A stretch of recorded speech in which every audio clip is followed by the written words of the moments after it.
PPN 12% itu diputuskan melalui undang-undang. Undang-undang itu diusulkan oleh pemerintahan Presiden Jokowi. Pada saat yang sama PDI Perjuangan ada di komisi itu dan komisi itu menunjukkan PDI Perjuangan menjadi ketua panja kalau saya tidak salah. Jadi itu adalah keputusan DPR RI, bukan inisiatif Presiden. Bukan inisiatif dari PDI Perjuangan. Jadi salah alamat kalau dibilang inisiatornya PDI Perjuangan. Karena yang mengusulkan kenaikan itu adalah pemerintah dan melalui Kementerian Keuangan. Pada waktu itu disetujui dengan asumsi bahwa kondisi ekonomi internal kita dan kondisi global itu dalam kondisi yang baik-baik saja. Tetapi kan ada permintaan dari sebagian fraksi di DPR agar ini dipertimbangkan. Kenapa harus dipertimbangkan? Karena kita melihat kondisi daya beli masyarakat yang sudah terpuruk, kelas menengah kita juga sudah berkurang jauh, angkanya sekitar 9,3 juta kelas menengah itu sudah tergerus. Lalu kita melihat dolar naik gila-gilaan, dan sebagaimana yang disampaikan oleh Jokowi sebelum berakhir masa jabatan, 2025 itu ada ancaman badai PHK. Jadi ini bukan salah pemerintahan Prabowo, tentu saja, ya.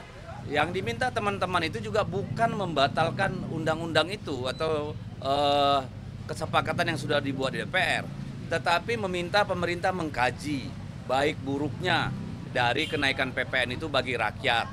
Bagaimana itu betul-betul bisa menghasilkan dana tambahan bagi APBN untuk menutupi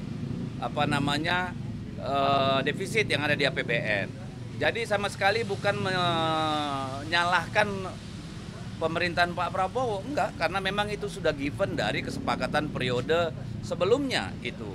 Nah, jadi ini sebenarnya permintaan untuk melihat kembali kondisi rakyat kita yang banyak ya, yang akan terdampak dengan situasi ekonomi baik internal maupun secara global.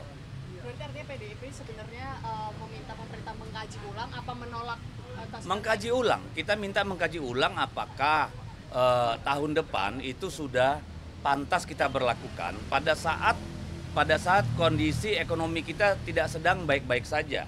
Ya, kita minta itu mengkaji karena memang kita berharap pelan-pelan pajak itu menjadi salah sumber paling utama bagi kebutuhan pembiayaan pembangunan, kan seperti itu, ya. Tapi kan kita lihat sendiri kondisi yang ada sekarang. Jadi itu bukan bermaksud menyalahkan Pak Prabowo, tetapi minta supaya dikaji dengan baik, ya. Apakah betul-betul itu menjadi jawaban dan tidak menimbulkan persoalan-persoalan baru.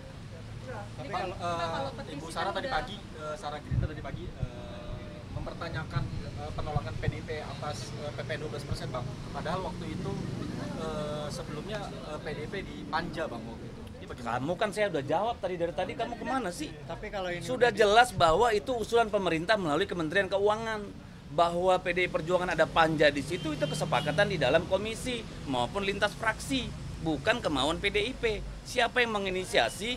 Pemerintah melalui Kementerian Keuangan. Udah clear. Tapi kalau ini sudah diputuskan jadi satu kebijakan gimana, Pak? Loh, kemarin undang-undang pemilu kada aja yang sudah disahkan di Balek bisa putus, dibatalkan. Kenapa ini enggak? Kalau untuk keselamatan rakyat kan itu. Tapi kalau pemerintah percaya diri itu tidak akan menyengsarakan rakyat, silakan terus. Kan tugas kita untuk melihat bagaimana kondisi gitu loh. Oke ya, cukup saya kira. Hal itu lain lah, soal pribadi, biarin aja, itu kriminalisasi. Saya nggak mau urus. Kalau mau ya silakan saya dipanggil untuk klarifikasi. Apalagi? Apalagi? Ini mau ngomongin apa sih kita?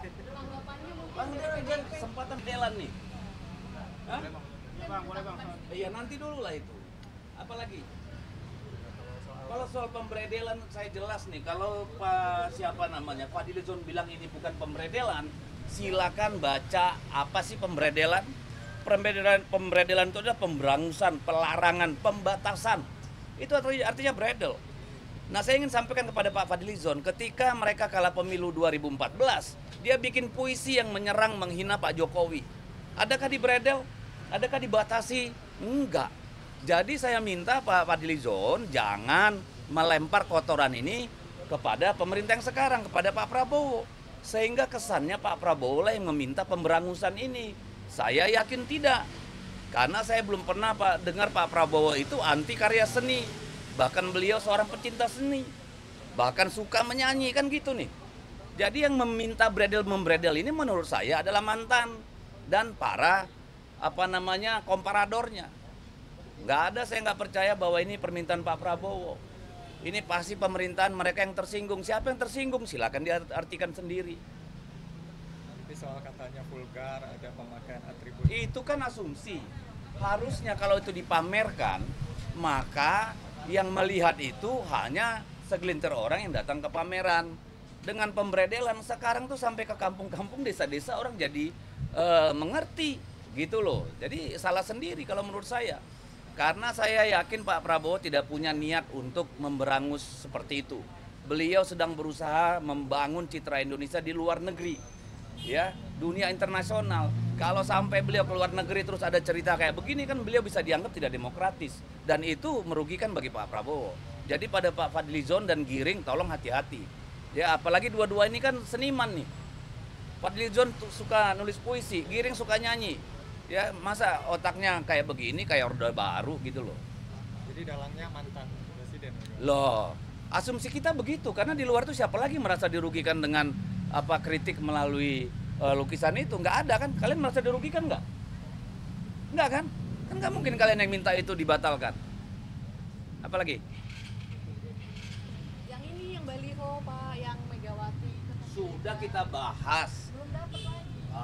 Sudah jelas itu upaya terstruktur, sistematis, ditaruh di tempat-tempat yang sangat prestisius, ya. Ring 3, ring 4, tidak mungkin orang biasa bisa melakukan itu. Pasti kekuatan yang sangat terstruktur dan sistematis. CCTV ada, silakan polisi mengusut. Sampai hari ini kami sudah laporkan ke polisi, belum pernah ada tindak lanjut. Apalagi? Ya.